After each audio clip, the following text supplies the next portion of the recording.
Thank you. Thank you.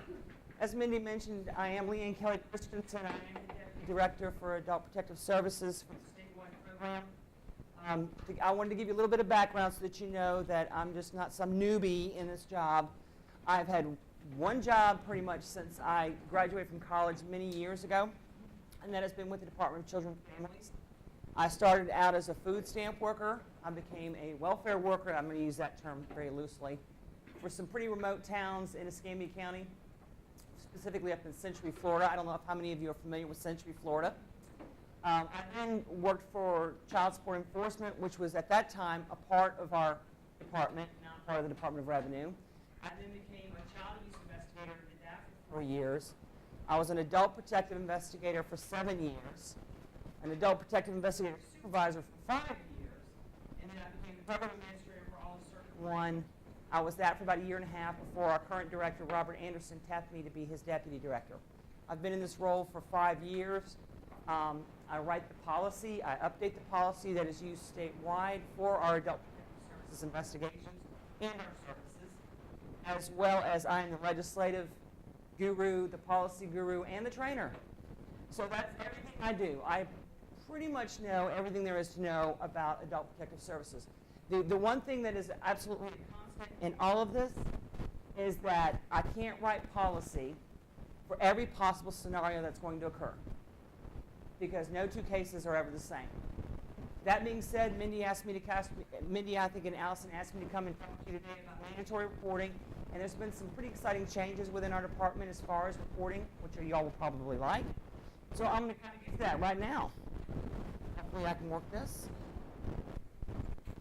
What we're going to be talking about today is how to report it, what occurs in the protective investigation, and I'm going to give you some statistics about what we've been seeing. These are our latest numbers of the investigations that we do. Some of our major APS initiatives, we can't do our job without your help with what you do. So this training is to increase your awareness of mandatory reporting. I'm not going to read this slide. I just don't believe in that. And to help you maybe communicate better with the Florida Abuse Hotline. Here's our population by age category that we see within Adult Protective Services and within Florida. This is just Florida's numbers. You can see a majority of the people that fall as a vulnerable adult, is considered a vulnerable adult, is under the age of 60. Just because somebody's an adult doesn't mean that makes them vulnerable. So when we look at this disability status here. You can kind of see the population 65 and over, how many there are, over 3 million in Florida alone, with some type of difficulty, with some type of disability, a hearing difficulty, a vision difficulty.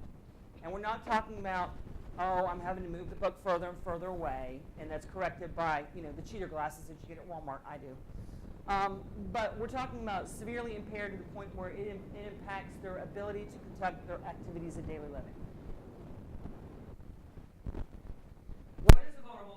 This is straight from the statutes. We don't change this at all.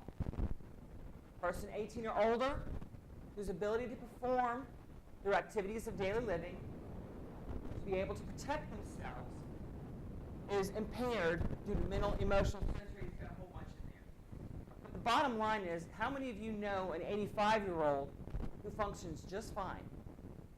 They work still, they drive, they can protect themselves. I have a 91-year-old father-in-law who just fought off a carjacker with a knife 3 months ago. And he works. He's a little hard of hearing, but that's corrected with hearing aid. So he's not a vulnerable adult by our standards. But I know some 18-year-olds who fit that standard due to a mental illness, anything like that. So, or traumatic brain injury. You've been seeing a lot, if you keep up with the news in Florida, you've been seeing a lot about traumatic brain injuries in the institutes and things like that. What is abuse? Abuse is specifically a willful act or a threatened act that could result in harm. And the main thing to point out is here, significant impairment. And it also talks about abuse includes acts and omissions. Abuse under Chapter 415 of the Florida Statutes, which we covers, abuse can only be perpetrated by a family member, a household member, or a caregiver. No one else. It's not abuse of a vulnerable adult if it's a stranger who breaks in and hurts them. That's strictly law enforcement. We wouldn't get involved on that. Far more sinister is when it is by one of those, a household member, a family member, or caregiver. Caregiver is the person who's been entrusted with or has assumed the responsibility for frequent and regular care. A couple years back, we got a clarification that a Good Samaritan does not meet the responsibility or degree for a caregiver, nor does an ambulance worker or an emergency room doctor. Frequent and regular care is the key there. Sometimes you have a neighbor who just checks on somebody, they fall under the Good Samaritan rule.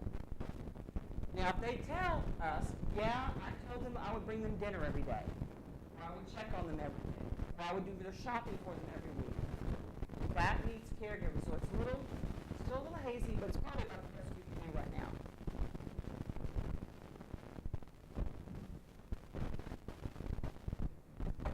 Chapter 415 is what gives us the authority to go and investigate. Everything we do is prescribed and set out in Chapter 415 of the Florida Statutes. If you want to go read it, it takes about, if you want to read it in depth, slowly, it takes about 25 minutes. It's not a very long chapter, unlike Chapter 39, which covers child abuse. What we have to do, too, when we get an investigation, what my investigators have to do, first off, they have to determine even if they are a vulnerable adult. There are a few that meet the criteria as being automatically eligible. If they are a resident in a facility,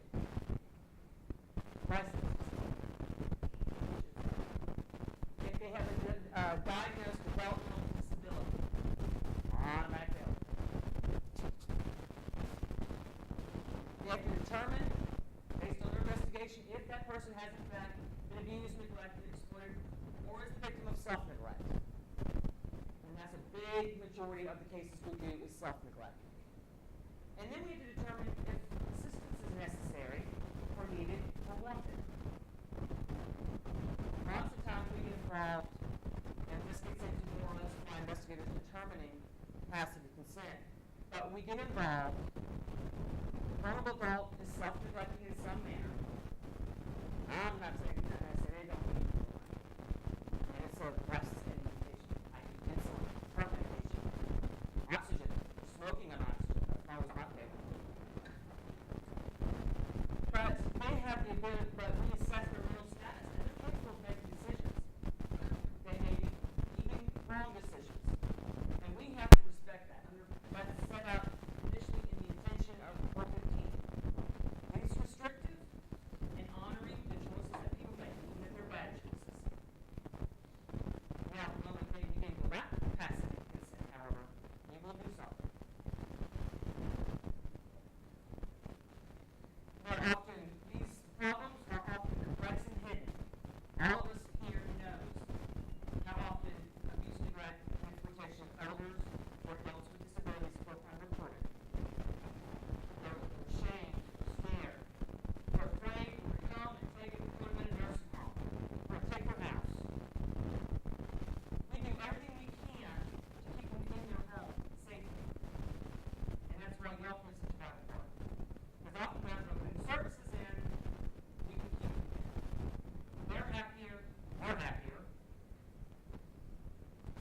And they can stay in an environment that's really quiet. Everything for us to be involved must go through the Florida hotline. You can't go to a local office and say, hey, I need to tell you about this. Well, you can't do that in the interest of an investigation. But if it's something that's a new situation that's come to your attention, you must go to the Florida hotline. Everyone in this room is mandatory reporter, yes? The way the Florida statutes is written, in Chapter 415, everyone in Florida is a mandatory reporter.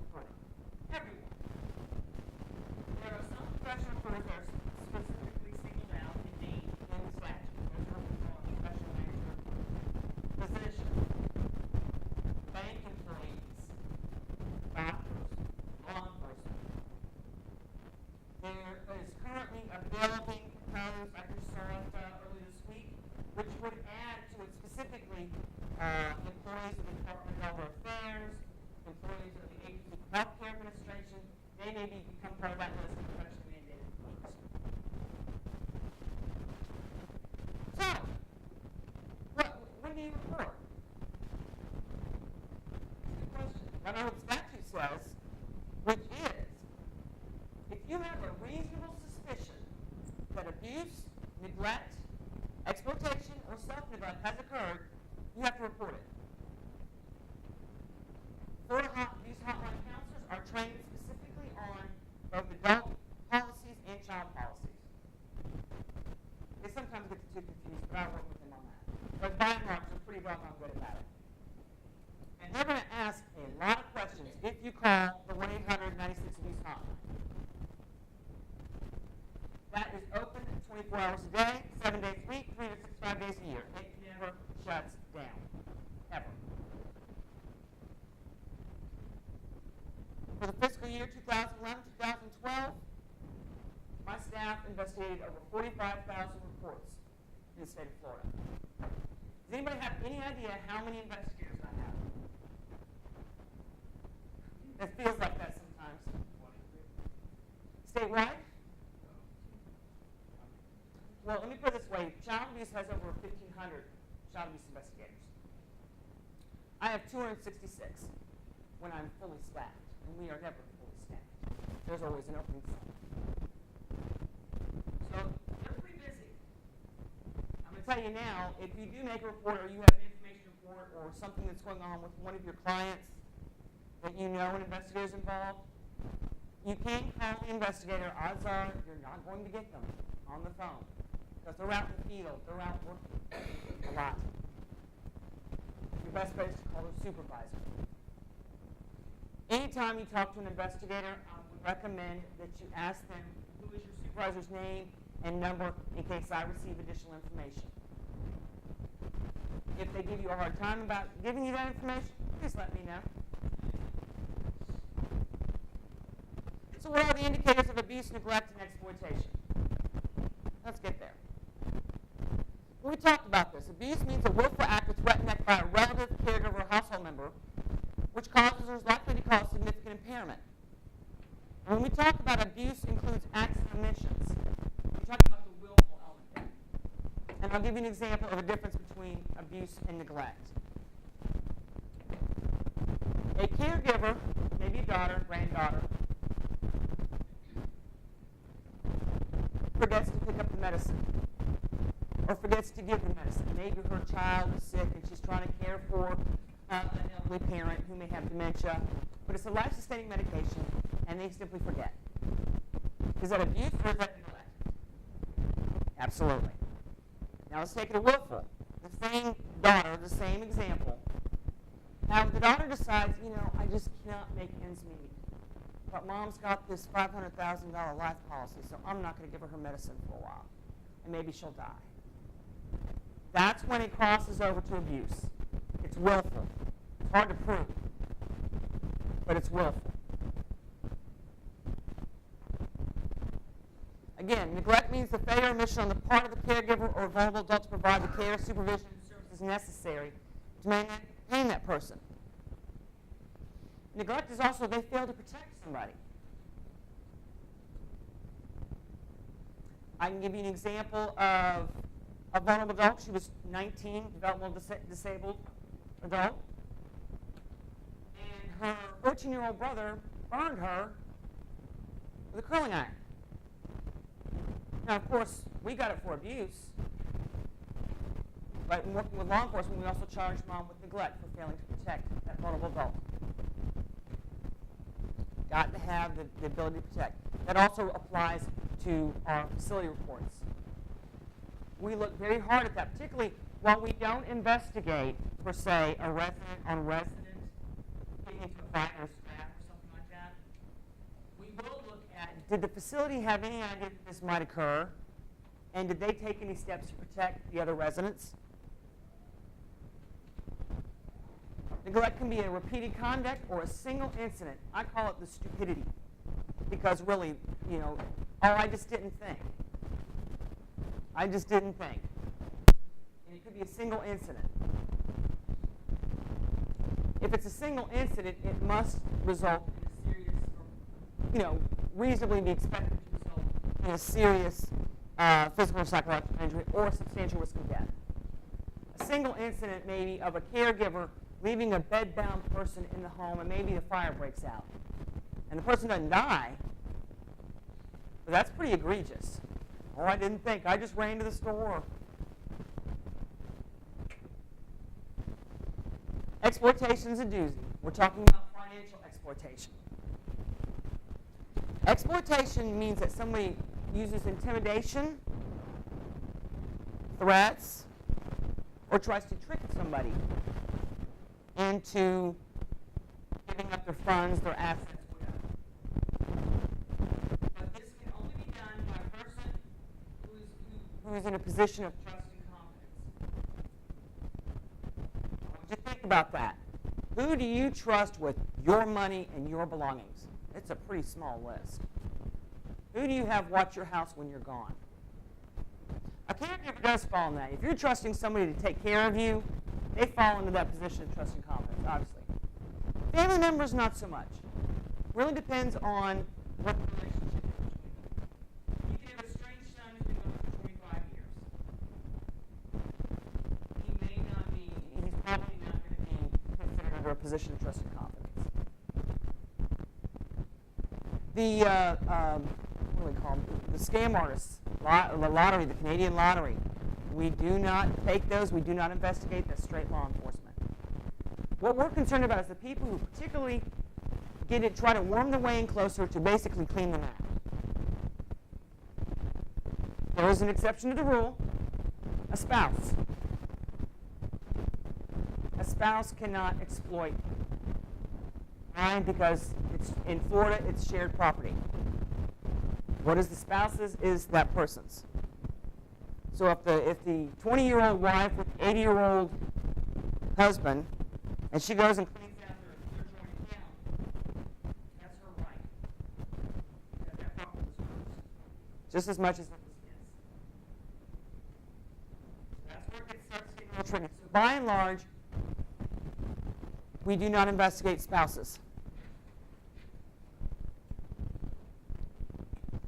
As we mentioned before, a person who stands in a position of trust and confidence with a vulnerable adult, or a person who knows or should know that that vulnerable adult lacks capacity.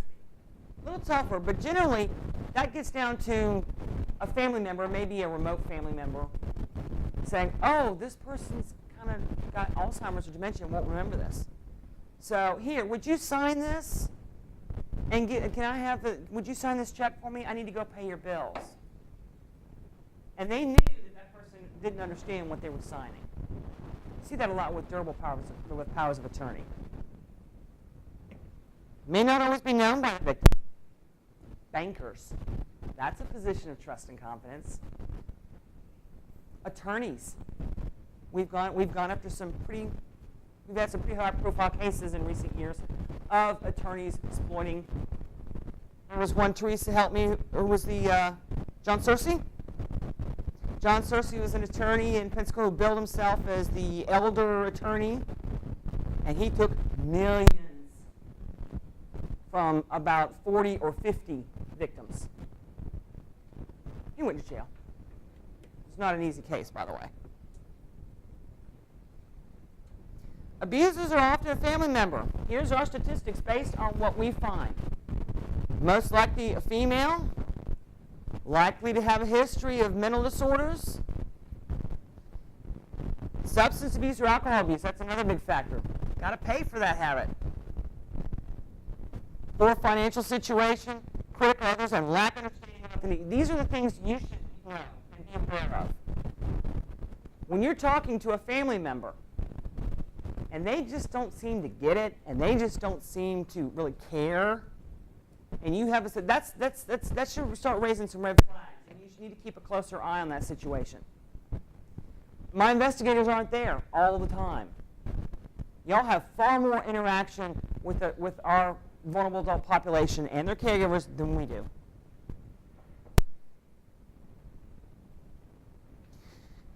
How does abuse happen? Well, it's generally family dynamics contribute to the abuse.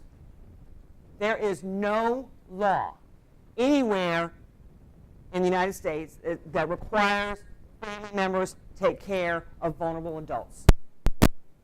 There's no law. That makes it hard. I personally think there's a moral obligation, and most people do too. But the reality is if a son chooses, I'm not going to help her.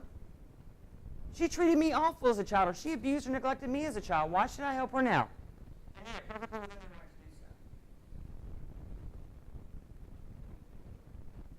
So you have to kind of look at kind of the dynamics.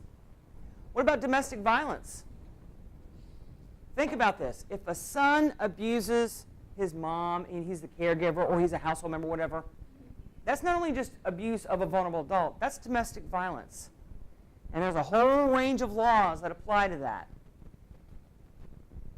We may ask it's becoming more frequent now as people become more knowledgeable about this. We may ask you, can you assist her in getting her to the courthouse to fill out a domestic violence injunction? We have proposed legislation in the last couple of years to allow my investigators to be able to go and do that. Because I don't want to take this woman out of the house, out of her home, just because the son's there. I want a way to get the son out of there. Hasn't gone anywhere yet, but we're working on it. So know that that's something that we're potentially looking at. But that's what we want to do. We want to try and keep that vulnerable adult in their own home. And get rid of the family member who is not doing right by them.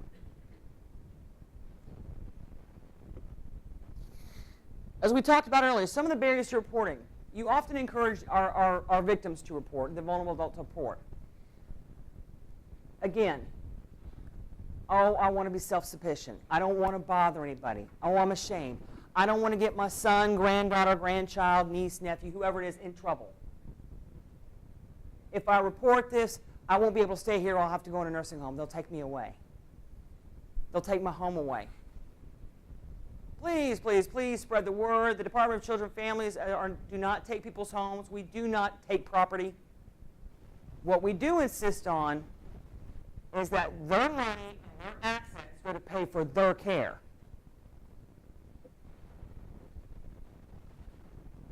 Not always easy, and the lack of knowledge of mandatory reporting requirements inhibits reporting.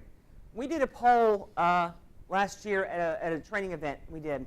Room full of bankers and stuff like that. And I asked, how many of you are required to mandatorily report abuse? Not a single person in that room raised their hand.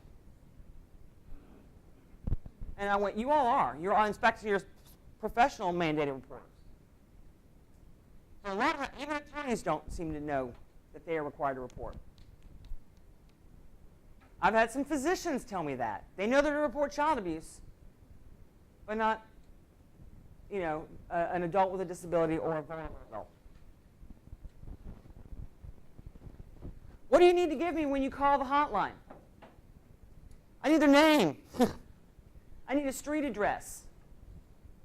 We have to have a means to locate our victim within the next 24 hours. If we don't, if you cannot provide that, a report will not be taken. They have to be in Florida. They have to be. We have no jurisdiction to go traipsing over to Georgia, even if they're just up there visiting. What the hotline will tell you if you say, well, they're living in Florida, but they're visiting in North Carolina for 2 weeks. The hotline's going to tell you, call us back when you know this person's back in Florida.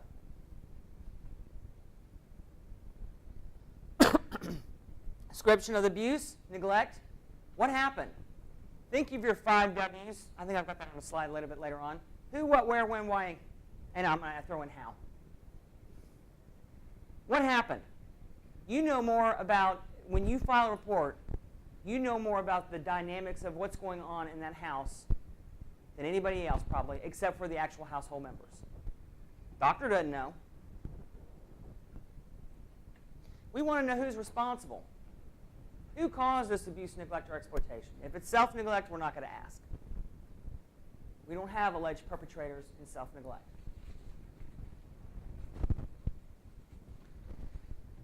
Got the telephone reporting. We all know that. 1-800-962-2873. You can also send in a fax.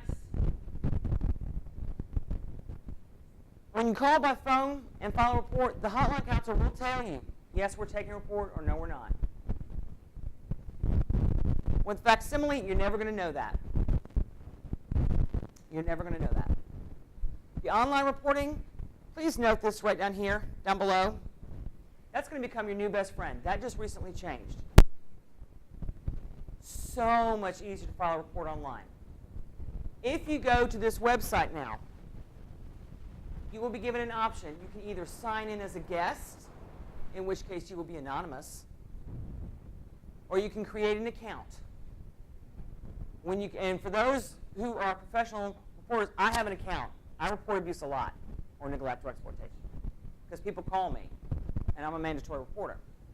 But when you create an account, you can always log back in and check the status of that case.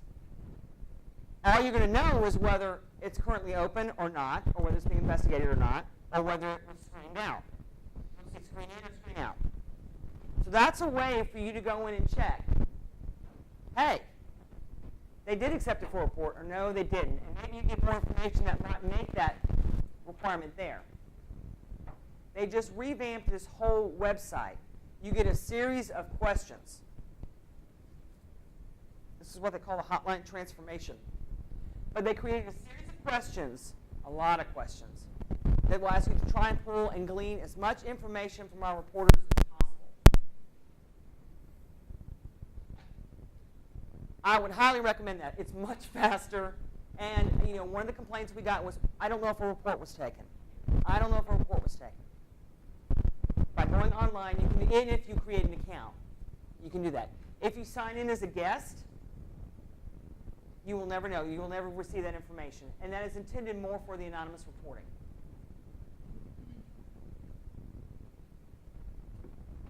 How can you help?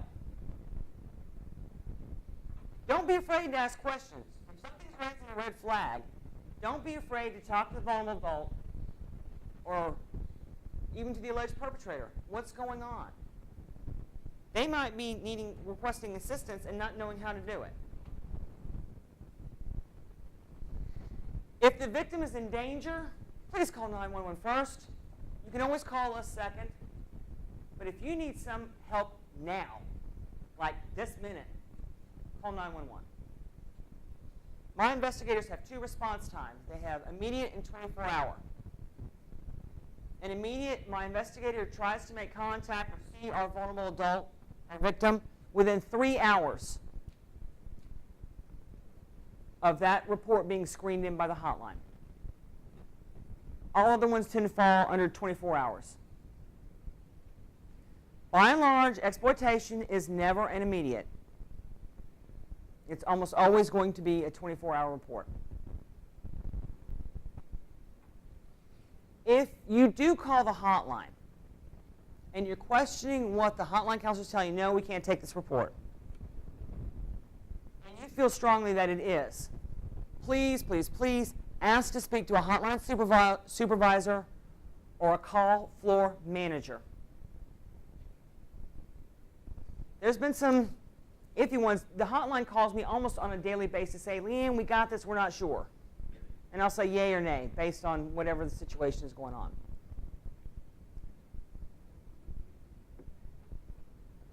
Always, always call, even if you're not sure if it is a report. If it meets the criteria for a report, call. Our hotline counselors will make that decision. As I mentioned, if you disagree with them not taking a report, ask to speak to a supervisor or manager. All calls to the hotline are recorded. Everything you say. So sometimes I get a call from somebody saying, oh, they didn't take it. Well, I'm going to go listen to the call and hear exactly what was relayed to the hotline counselor.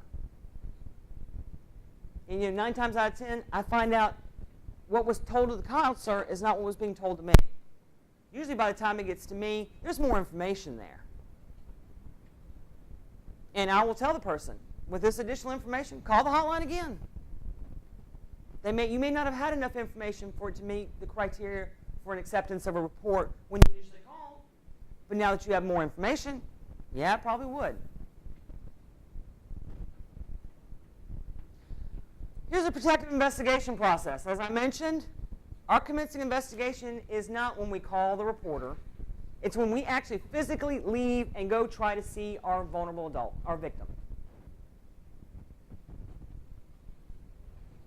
We try to determine if there's any indicators of abuse, neglect, or exploitation, and we assess their safety and risk. How do we do that? We have a huge risk assessment form. How many of you have seen that? 4, 5, 6? It's pretty in-depth, and we have 4 risk levels. We have high. I'm sure you're all familiar with that. It's a high risk and referred to services.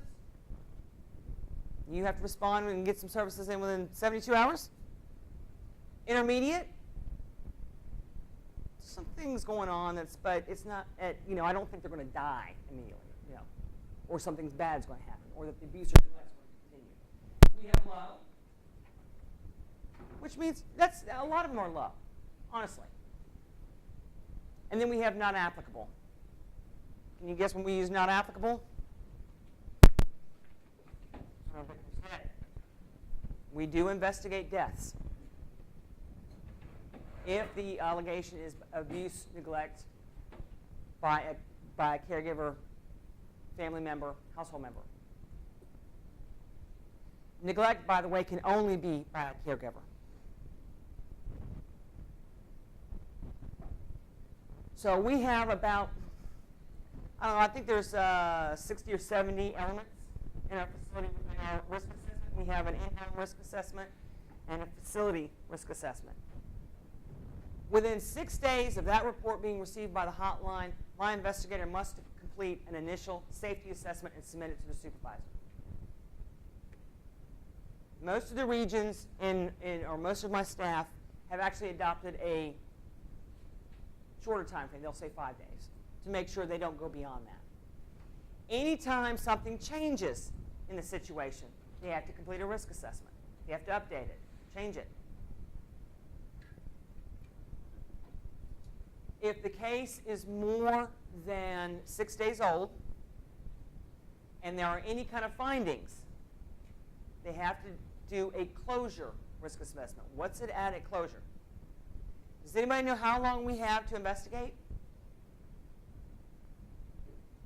How many days do we have to investigate? Anyone? 60 days, absolutely. Sounds like a lot. Not really.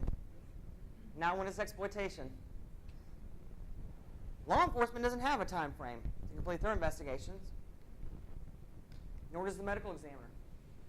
I can't tell you how many cases we've got that's like half a year old, so we're talking like 6 months, because we're waiting on the medical examiner to give a ruling on a death, or we're waiting for the report. So we have 60 days. That is, and we have no say-so about that. That is set by the statute. Because people want us out of their lives. They don't want us hanging about forever and a day. 60 days. Here's an idea of the reports we received for the last 8 years or so. We peaked in 2007, 2008 at 51,000 reports. We only had 250 investigators then. We've actually, it's not that the legislator has given us any more positions, we've just taken some positions and made them into investigators. Last year we did 45,000, a little bit downslope, not sure why. Child side saw the same thing. They went down a little bit too. And you would think with the economic downturn that it'd be a lot worse. I think people just don't report.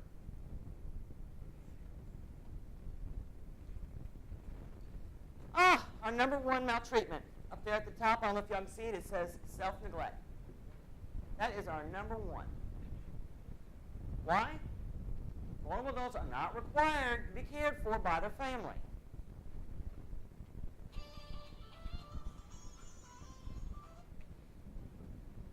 Inadequate supervision. That's more from our facility reports.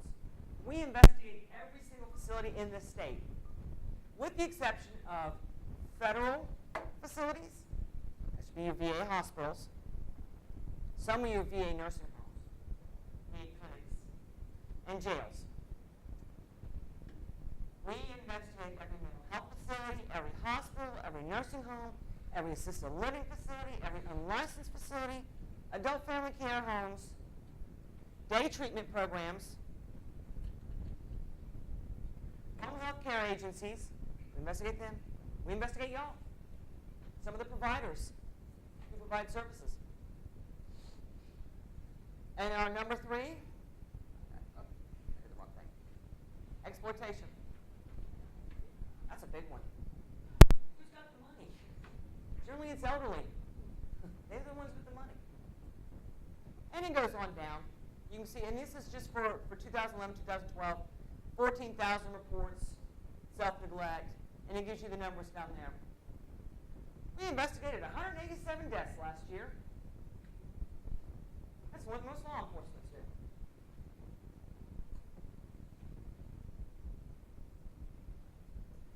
Most frequent, this is what the findings. We have 3 findings. We have verified.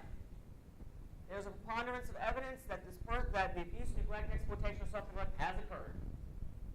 That's verified. We then have a wonderful, I can't stand this term, but it is what it is. It's not substantiated. That's that middle ground. It used to be some indicators. We got some evidence that it occurred. We've got some evidence that it didn't occur. That's that middle ground. That's not substantiated. Then we have a third one, which is no indicators. There is no evidence of abuse or neglect occurring or exploitation occurring.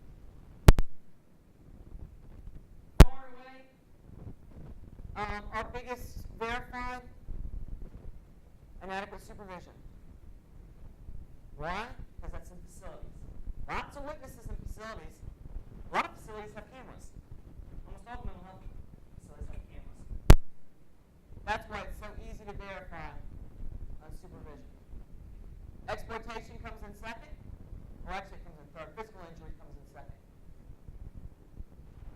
Physical injury, but you can see something. You can see a mark. I've got really thin skin, so I'll show you this. You can see a mark.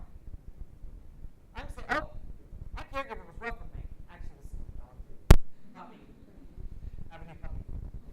But you see my point there. It's real easy to see. It's one pattern. Law enforcement love pictures. So it's easy. Who are the abusers? By our reports, it's the son and the daughter. Far and away. Son and daughter. Except as the institution employee, spouse is not even half of what the son and daughter is. Think about that. Typically, most of our, when you talk about a spouse, you're talking about a spouse for many years, 30, 40 years. More. You can see how it kind of goes around, but yeah, son and daughter are institutional employee, far and away. So, to report suspected abuse and neglect, you have to call toll-free, that number. There's that online. You can just Google Therapy's Hotline and you'll probably get to it.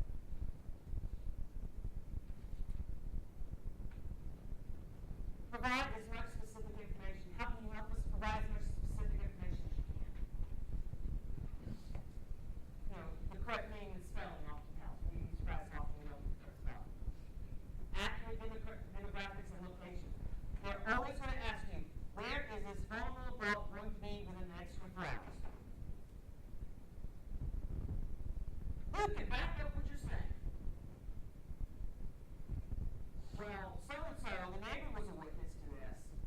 Or, you know, the person who delivers the Meals on Wheels saw this fight that's going on, or whatever it may be. Provide a name and means to contact that person.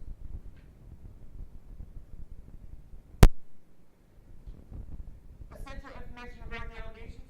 We also want to know what family members this person has, and they got me involved. Okay, because one of the elements that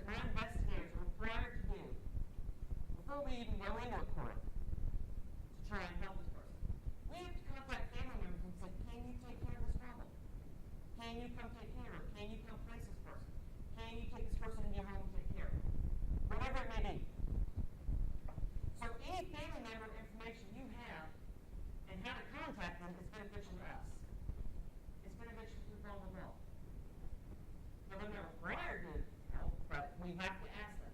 I have to be able to go in front of a judge and say, Judge, this person doesn't have the ability to make decisions. They left the stove on, they burned the stove down, they're at risk for themselves, they're not taking medicines. They don't have a spouse. They do have a daughter, but she works full time and has 2 little ones, and she says she can't take them in. I have to be able to say that. Those are usually our high risk when I'm calling up saying we need a sitter for a short period of time, or I'm going to get a court order to maybe keep this person safe because I'm probably going to have to place them into a dementia unit, be it a skilled nursing facility. We try to avoid placing into skilled nursing facilities simply because it's so expensive.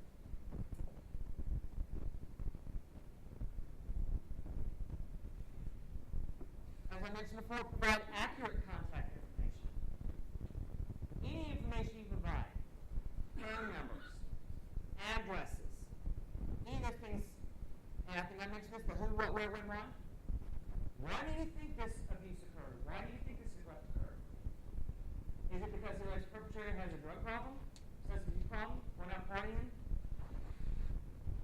Is burnt out from providing 24/7 care? And in those instances, generally we try and get some respite in. Give that person a chance to break, or connect them up with, that's where knowing your community supports and the community resources you have helps. Hook them up with the Alzheimer's Support Network. There's my contact information. What I'm going to do now, I've got about 15 minutes left. I do have some cards at the very back of the room, but I'm sure there are questions. Yes? I have one.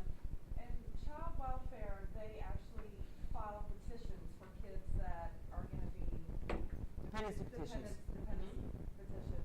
What happens with the elders? How does the court become involved? And I mean, I'm just because I'm a child welfare advocate and I see what happens in child welfare, but I'm trying to understand the elder population and what happens when an adult protective services member comes in. So if we come in and we see an emergency situation and we assess the vulnerable adult to lack the ability to make decisions, oftentimes, and we're talking maybe they are unconscious on the floor when we walk in, or actually we have law enforcement knock the door down because they're not responding. We know they're in there, we can see them in there. If law enforcement or someone medical, that could be our nurse or paramedics, says, yeah, this person can't stay there, they're at risk, my investigator can take them right then. They usually take them to a hospital, because generally that's about what it always is they have to have some type of medical treatment immediately. Within 24 hours, or the next working day, if it occurs on a weekend, my investigator will get with our attorneys, they will file a petition for emergency protective services. And we usually have a court order within 4 days, because there has to be a hearing within 4 days. If it's not an emergency situation, we have to file a petition for non-emergency protective services. That can take up to 6 weeks to get a court order. For exploitation cases, that's what happens. So there is judicial. There is a judicial. Once the protective services is in place, once it's been ordered, if it's a judicial order, usually my investigator will complete their investigation. They get out. We have services counselors. In the child world, they have what they call community-based care, contracted entities that provide those services. We still have the tradition counselors. They're still part of my staff. Adult Protective Services counselors. They're the ones who actually go out and do all the hard work. They go and see the person immediately. They visit them every 2 weeks. They make sure they're placed into an appropriate facility. They get their checks redirected to pay for the facility. They do the institutional care program application, or what we call ICP application, that helps pay for skilled nursing facility, or the OSS if they meet the income levels for ALF placement. They do all these things. Think of my investigators as kind of emergency room workers. They get in there, they do the dirty work, they do what's necessary right then, and they're out. My counselors are like the hospital nurse. They're there for the long haul, the whole time that person's there. Now, protective services court orders are time limited as well. 60 days. At the end of 60 days, and they have several hearing processes along the way, we either have to say we can close it, they're safe, they're in a facility, or we have to recommend whether a guardian should be appointed. We can start the process for guardianship, i.e. we can file the petition for incapacity. However, no DCF employee can be named as a guardian. So that's where we rely on our Office of Public Guardianship, our professional guardians, because they do, let's be honest, our clients do not have money, generally, by the time we get involved, or they don't have a lot of money. So that's the process that goes through there. After 60 days, generally there is an order. I've seen some extend longer where the judges will extend it longer, but by and large, most judges will terminate the protective supervision court order, and we're out. We're out of the involvement.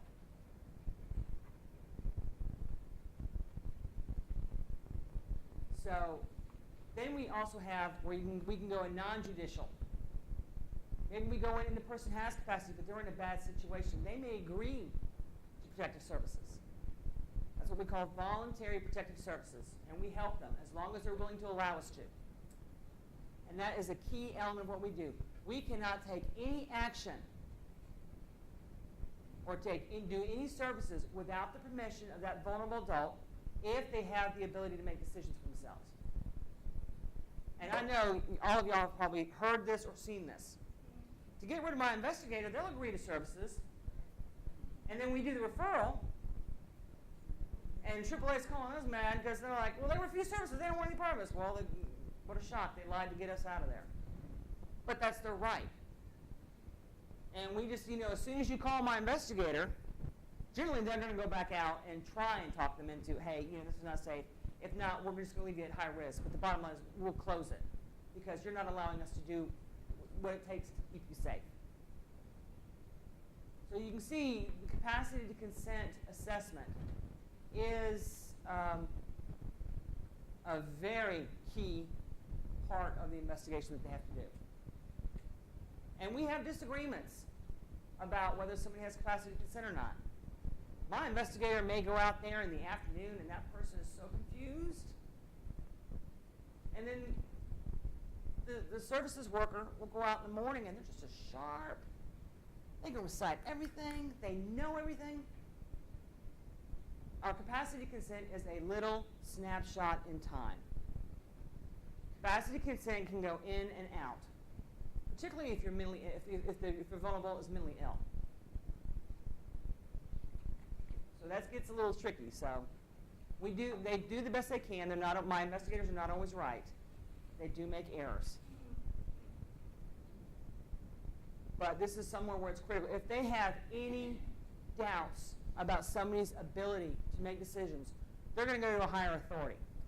They're going to call that person's doctor, psychologist, psychiatrist, highest level is neurologist, obviously. In my little area in Circuit 1, we had the West Florida Memory Center Clinic. We actually also paid a psychologist who did home visits for us and went out and assessed people and did a huge report for us. It's wonderful. It is expensive, I have to tell you that. But those are just some of the things we do. I mean, every single area in the state, every region that we cover has an adult protective services nurse. We have 16 nurses statewide. If my investigator has any doubts, they may call our nurse out, who has to be an RN. Can't be an LPN, has to be an RN. They will go out and assess because the opinion of that nurse is a higher authority than my investigator. We don't go on the legal standard of capacity, we go on the medical standard, which is significantly higher. Any other questions? Yes, sir. Can a person refuse entry or access to financial records, et cetera, to an investigator? If they have capacity consent, yes. Absolutely can. If they lack, then no. What about the caregiver? Can they refuse to let someone in the house to investigate? They can, but then we call law enforcement because they're impeding our investigation. There is a route around that. Generally, as soon as we say, I'm calling law enforcement to assist me with this, generally they'll let you in. Or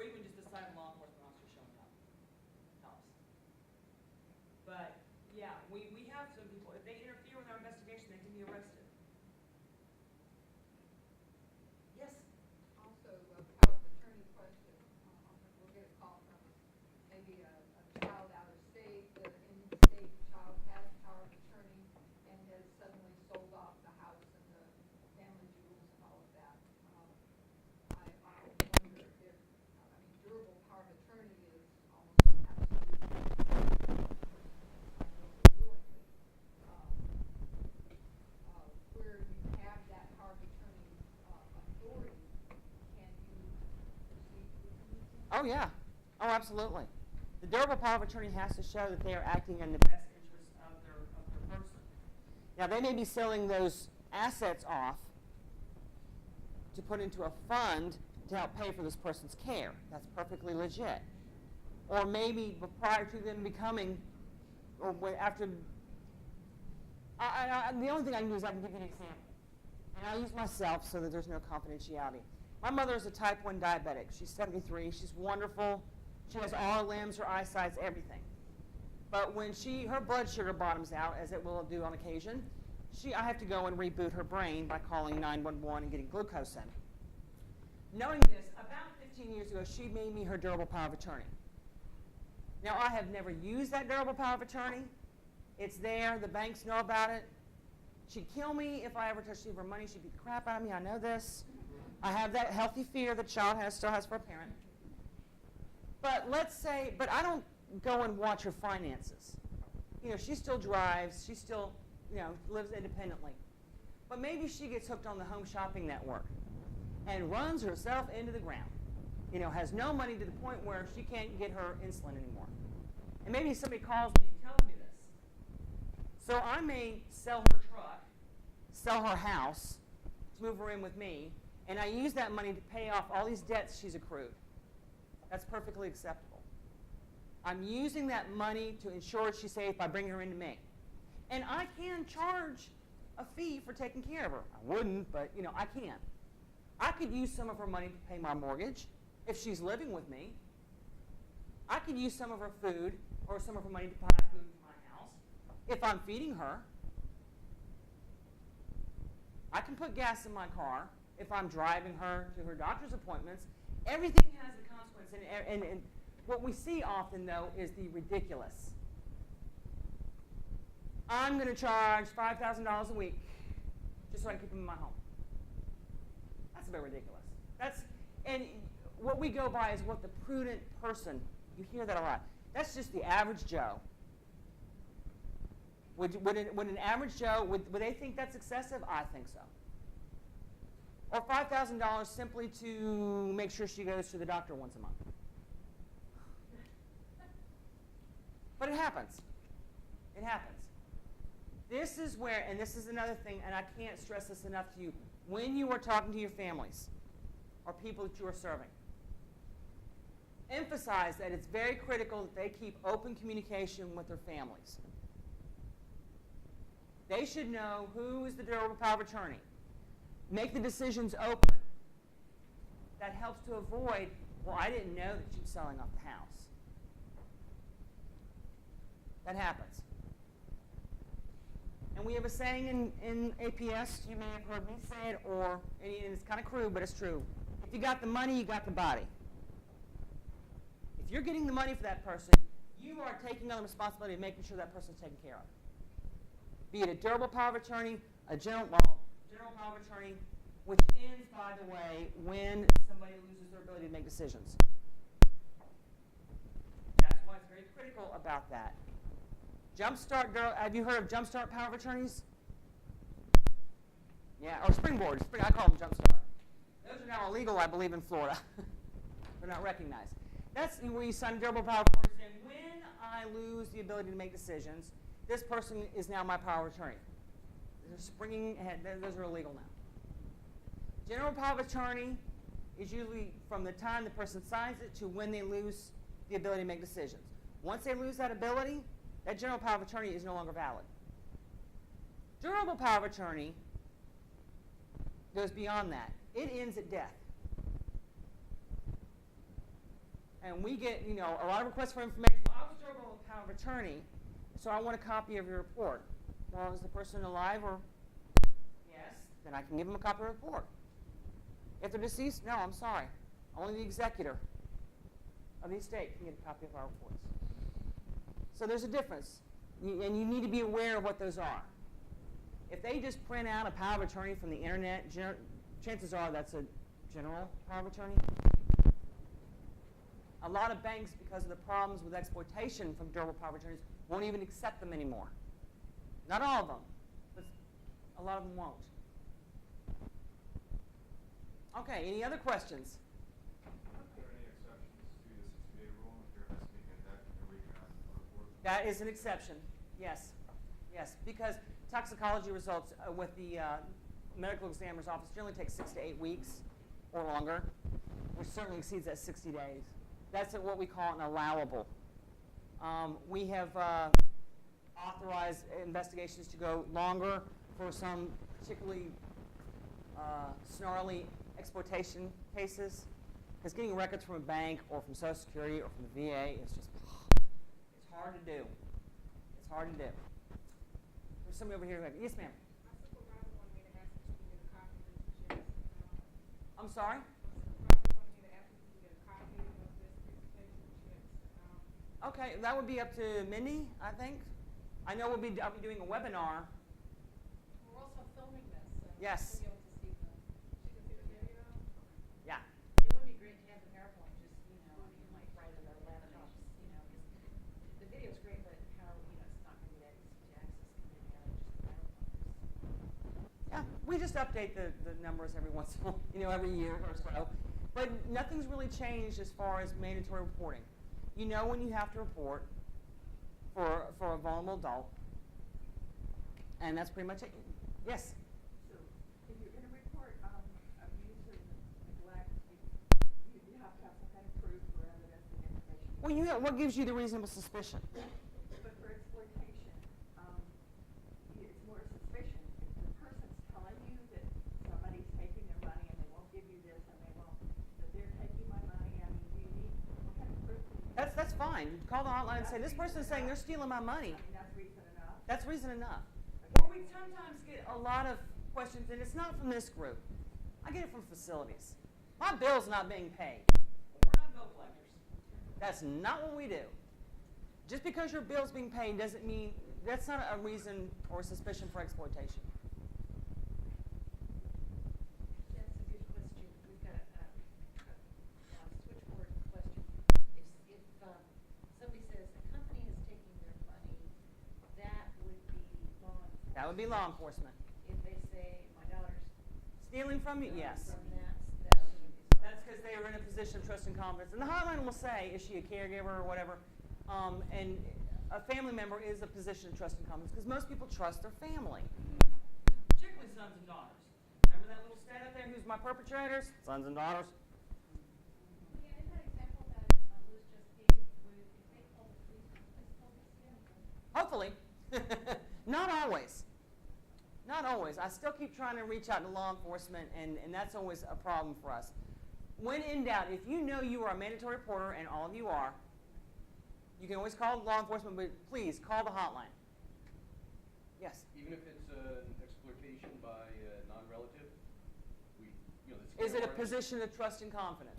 If it's just a scam artist. No, do not call us. So just call. Or you can call us, but we're not going to, the hotline's not going to take a report. So that's what I've told them not I'm to. Okay, right here. I know you said there's no legal obligation for family to take care of their own Mm-hmm. parents or anything, but say when somebody has taken on that position of caregiver or something. Yes. They're like, hey, I have 2 new kids and I got to move to California. Do they have a legal obligation then to maintain? Yeah, either maintain it or find an alternate caregiver. Really? Yeah, typically what we see in those situations is what we call emergency room dumping, or they'll get them into a hospital, and then at that point, the hospitals assume the caregiver role. So the family member is no longer the caregiver, and they may call them and say, you need to come get him. They're going to say, no. Now the hospital is responsible for an appropriate discharge. They have to. And that's typically going into, or a family member calls and say, I'm moving, my job, 2 new kids, whatever, can you help me? And we will do that. My staff will try and help them find a placement for that person. No, if you do that, we will verify neglect. If that is a caregiver and they leave without making appropriate arrangements to ensure the care, ongoing care for that person, I'm sure that's kind of rare, but I mean, no, it's not. Happens all the time. Happens all the time. Majority of our placements are due to that. That's horrible, but basically a son or daughter would do better, I mean, if they're not very good people, to never start, I mean, that's horrible, but. But, you know, and you have to understand, there are a lot of families out there who do well, who do good, that we get reports on. And it's a lot of it, I'd say 99% of it is due to lack of communication among the family members. Where there's 4 or 5 siblings, and one sibling has cerebral power of attorney and is the caregiver, and they're doing what they think is best, but they're not communicating with the other family members. So they start hearing things, well, so-and-so told me that she left her alone, or she's selling her house, or doing this, and it gets reported. Yes, Allison? Is there a statute of limitations after an alleged victim is deceased? No, not for abuse or neglect. We will not take an exploitation case if the victim is deceased. They don't have any money. It's not their money anymore. They've moved on. They don't need it. I don't think they need it. So you can't have exploitation. We don't investigate exploitation. That is a matter for probate courts. Yes? I had a call just yesterday, a woman whose husband had a brain injury and had been Baker acted, and they couldn't find a facility for him, and said if she didn't pick him up, that they would charge her with neglect. And she said, Who was going to charge her with neglect? The hospital? well, apparently the social worker or someone at the hospital. Yeah, they say that a lot. They threaten that a lot. That's one of their tools that they use. Said, I can't care for him. And that's all she needs to do. Now, she can tell the social worker, quit threatening me, start working with me to try and find an appropriate facility for him. She said he had inappropriate behavior, no one would take him. And she said, And you know what, I'm almost willing to bet that they're not looking outside their little county. I tell this to social workers everywhere. Do not be afraid to look outside your county for residences. I live in Pensacola. I've placed in Miami. I've driven to Miami with a client and placed them there because that was the only place that would take them. Or I've driven to Orlando for the Neurological Institute. Not the one in Hardy County, not Finer. There's an awesome company that has like, I think 12 or 13 facilities that specifically cater to brain injury. The VA uses them. They're in Orlando and St. Pete and Tampa in that area. They're awesome. It depends on the level of care that they need. There's one in Orlando, it's really a medical facility for rehab, and like I said, the VA uses them quite extensively. what's the name of that? I want to call it Neurorestorative America, I think is what it's called. So, One more question. uh-huh.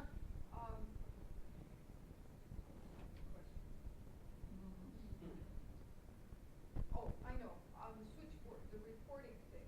The hotline? It sounds like, yes. Uh-huh. It sounds like if we have a call, we try to escort the people to the abuse hotline. If it sounds like something, many people say abuse, and it isn't really by Mhm. definition, but we're. You try to steer them towards the Florida Abuse Hotline. We try to actually escort them, if it's somebody that sounds very capable, we'll give them the number, offer to transfer the call. We don't wait on the line to make sure that they make the Mhm. connection. We try to advise them if there's going to be a little, day or Mhm. two. But when it's somebody who's really vulnerable, and. Make that call for them. Pardon? Make that call for them. So we, as I say, try to escort them and make sure that they get into that system. Should we then maybe go onto the website and type the information that we? Yeah, you can. That would be your best bet. That's why I strongly recommend. I don't ever call the hotline anymore, ever, because I'll sit there and wait, because since they have revamped their whole system, both for child and adult, they're spending a lot longer on the phone calls with one person. So if we have any doubt that the person is actually going to stay on the line, if we get that information that you had in your list. Because you can go on anytime, create an account for yourself, and you can always log back in. Right, now. And the nice thing is you go in and you create an account, you file your report, you go back in, and check on it. Okay, well, maybe 2 weeks later you got to file another report. As soon as you log back in, you don't have to input all that reporter information again. It's already pre-populated. I don't know why we didn't think of this before, but yes. She was just mentioning, I don't think you heard her about, a lot of times when you're just on the phone, you don't know the rate. Uh-huh. Made it sound like that was one of the required elements. We never asked that. For what? Rate was Yes. One of the things that you wanted to. Yeah, they're required to. But There are if you federal, don't know it, then say I don't know. and it's okay. And it's fine. Yeah. You made it sound like I might get accepted. Oh, no, no, no, no, no, no, no, no. But I would. Trust me, we take reports on unknown victims where we don't even know their name. We know where they are. Have to know where they are. But they're going to ask you for a description, and we've got reports on where the name is Bill, wandering around Walmart parking lot. We don't like those kinds of reports. I ain't gonna lie, because sometimes it's hard to find that person. But we will take it if it meets the criteria. We will take it. Simply not knowing their date of birth or their race is not going to preclude if the other criteria are there. If they do in fact meet, they have to meet the definition of a vulnerable adult. What you have to be describing has to be abuse, neglect, or exploitation, or self-neglect, as it's defined under 415. And the alleged perpetrator has to, if there's an alleged perpetrator, has to meet the relationship requirement. Family, household member, caregiver for abuse, caregiver only for neglect, and for exploitation, a position of trust and confidence, or knows or should have known that they lack capacity. Yes. If you set up an account online and report potential abuse, can you remain anonymous to the perp? You will always, even if you call a hotline, you're going to remain anonymous to the perp.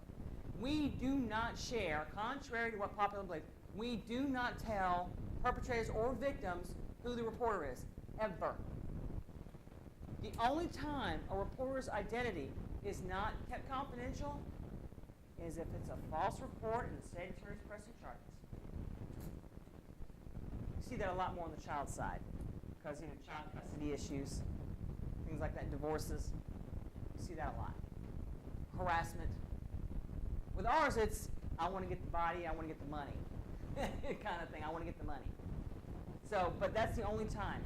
Now, our clients or our alleged perpetrators, they know who knows their business. So they'll say, well, I know that social worker called in. I'm like, I'm sorry, I can't reveal who that is. But they'll go to the social worker and say, the API told me you called the report in. And then we get a screaming call. No, we didn't tell them. They guessed, and your reaction verified it for them. We do not. For my investigators to reveal the identity of a reporter